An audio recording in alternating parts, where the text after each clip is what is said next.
Hello YouTube, Sean Bradley here, and today I will be giving you an early review of Breathe before its general release in the UK on the 27th of October. The film tells the true story of Robin and Diana Cavendish, played by Andrew Garfield and Claire Foy, a young couple whose happy life together is struck with a tragic blow when, at the age of 28, Robin is diagnosed with polio, leaving him paralysed from the neck down and unable to breathe on his own. In the wake of Robin's devastating illness, Diana tends to his aid, and together they become advocates for the disabled, enlisting the help of inventor Teddy Hall, played by Hugh Bonneville, to invent a wheelchair with a built-in respirator. Through the invention and the love of his wife, Robin develops a new lease on life and defies medical experts to become one of the longest living polio survivors in England. First off, I would like to say that I loved this film. Breathe is the directorial debut of actor Andy Serkis, who is best known for his motion capture work and is a frequent collaborator of filmmaker Peter Jackson. Serkis's career has spanned 28 years with such memorable roles as Gollum in Jackson's Middle-earth franchise and the title role in Jackson's 2005 remake of King Kong, where Serkis played a dual role as both Kong and Lumpy the Cook. He also played Supreme Leader Snoke in the Star Wars sequel trilogy and is set to reprise that role in The Last Jedi, being released this December, and has also played the main role of Caesar in the reboot series of the Planet of the Apes franchise. In 2011, Serkis co-founded the Imaginarium, a production company that specialises in applying motion capture technology in film, television and video games. He co-founded the company with film producer Jonathan Cavendish, the son of the real-life Robin and Diana Cavendish, and would also be producing this film. Let's start this review by talking about Andy Serkis's direction. The direction on this film is great. Andy Serkis had worked with many famous directors such as Peter Jackson, Christopher Nolan and Mike Leigh, so he was able to pick up a few things. The film makes good use of establishing shots and aerial shots in order to establish the locations of the story. The colour grading is great, using the colour to set the moods of the characters, beginning in sunny England, moving into exotic Kenya, and then returning to a cloudy England after Robin's paralysis. The cinematography is gorgeous. This film was projected in the 2.76:1 aspect ratio, making the film feel very cinematic. The colours are so vibrant, and the resolution on the picture is marvellous. The cinematography was done by Robert Richardson, who previously did the cinematography on The Hateful Eight, The Aviator, and Live by Night. The scenes that are shot in Africa and the beginning scenes that are shot in London look beautiful. Even the exterior scenes later on, where Robin is paralysed, look stunning. There's a scene later on in the film where Robin and his family go on a holiday to Spain, and the cinematography in those scenes look gorgeous. I also like the relaxed camera movements, like the tracking shots showing the family pushing Robin's wheelchair into the van, and the scene where Robin comes back to England for the first time since his paralysis. The build-up to his reveal is great, and the zooming in of the planes and the tracking shots of the cars driving up to the plane, getting ready to pick up the gurney that Robin is lying on in order to quickly transport him to the hospital. The film also has some very suspenseful scenes, including a scene where the family dog accidentally unplugs the ventilator, leaving us on the edge as we're watching Robin call out to his wife, but to no avail as the cut-off to his oxygen is affecting his speech. I could see it coming when the scene began, but it was so tense in the way that it is acted, and the film even has some light comedy to ease the tension in the depressing subject matter.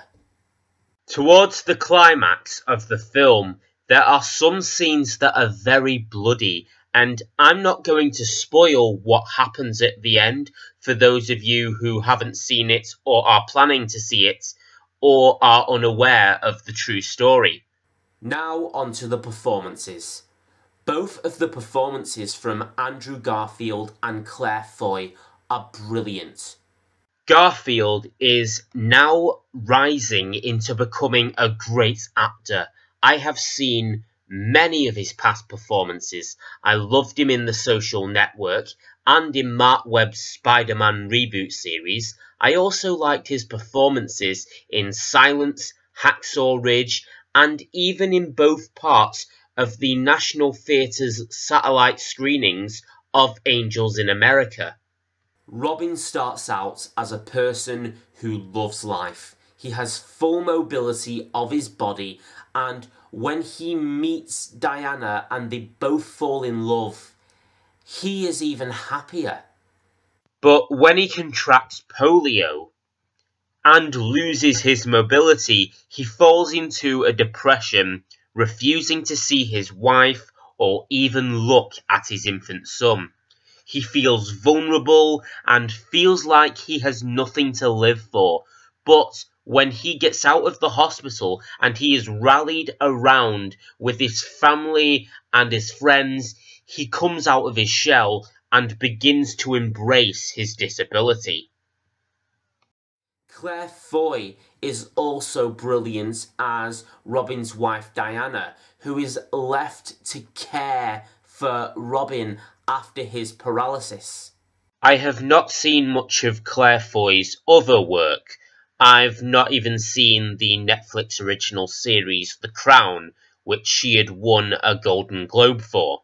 In this film, Diana is determined to care for her husband because she loves him, even though Robin tries to push her away for her own sake. And there will be times where caring for Robin can put stress on her. His well-being is a weight on her shoulders. Through her facial expressions, it is clear that she is putting him before herself. The supporting cast are also great in this. Tom Hollander is entertaining in a dual role as Diana's twin brothers, Bloggs and David Blacker. Hugh Bonneville is good as Teddy Hall. Stephen Mangan does a great job as Dr. Clement Aitken, who helps Robin and Diana in raising awareness of their invention and helping them to improve the lives of the disabled. Jonathan Hyde appears in this film as the doctor who runs the hospital ward where Robin is placed. His performance is good, despite the fact that his position as the snooty, up-themselves authority figure who's all, you aren't trained in this, you can't do it, can come off as a bit cliched in terms of story. Also, there is a scene later on where all the people in the hospital are being released because they've got their wheelchairs, and I expected a bit of a payoff, a final flipping of the middle finger to Dr. Entwistle. However, this film doesn't really do that. The editing on this film is brilliant, allowing for smooth shots in certain scenes without the camera ever cutting, using slow motion for tense scenes, including the scenes that are leading up to Robin's paralysis, and the close-up shots of Robin in pivotal scenes. Masahiro Hirakubo was the editor on this film, and his work on it is great. He was also the editor on Danny Boyle's first 4 films. This film currently has a 57% rating on Rotten Tomatoes, with an average rating of 6.1 out of 10.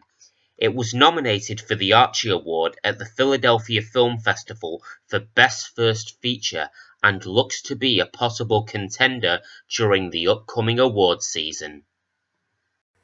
So to sum up, Breathe is a wonderful directorial debut from Andy Serkis, with brilliant performances from the 2 leads, Andrew Garfield and Claire Foy. The cinematography is gorgeous, the editing is great, Andy Serkis' direction is great. I strongly recommend seeing this film when it comes out on Friday the 27th of October 2017.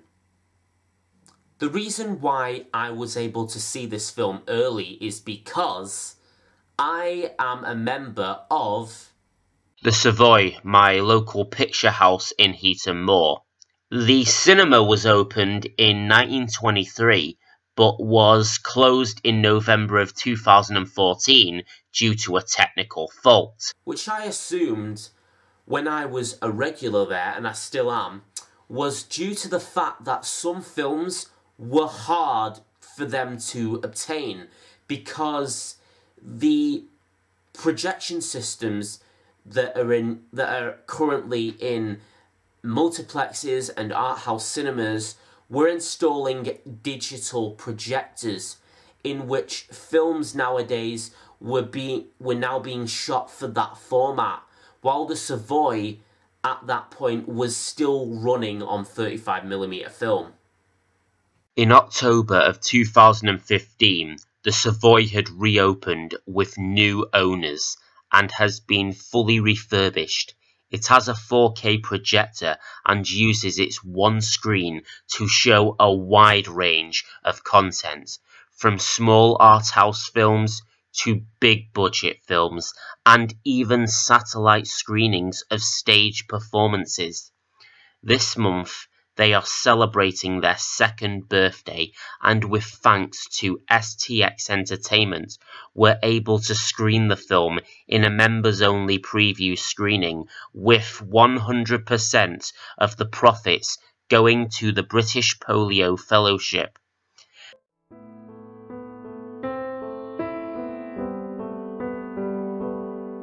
This charity is dedicated to providing not only help and support, but empowerment to the approximately 120,000 people living in England that are suffering the late effects of polio and the neurological condition post-polio syndrome.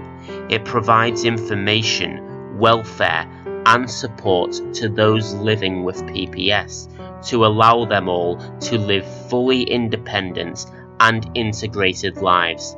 Many patrons of this charity include actor Lionel Blair and former footballer Sir Bobby Charlton, as well as many others who are looking to make polio a thing of the past. Please donate to this charity and make sure that no one else has to suffer this debilitating and life-threatening disease. So please donate to the British Polio Fellowship charity. It is a charity that deserves your support, both financially and emotionally. These people are living lives that aren't really independent, and they need full support and care. So I recommend you donate to this charity. I'll leave a link in the description below. I give this film a 9 out of 10. This is Sean Bradley signing out. I'll see you later. Bye.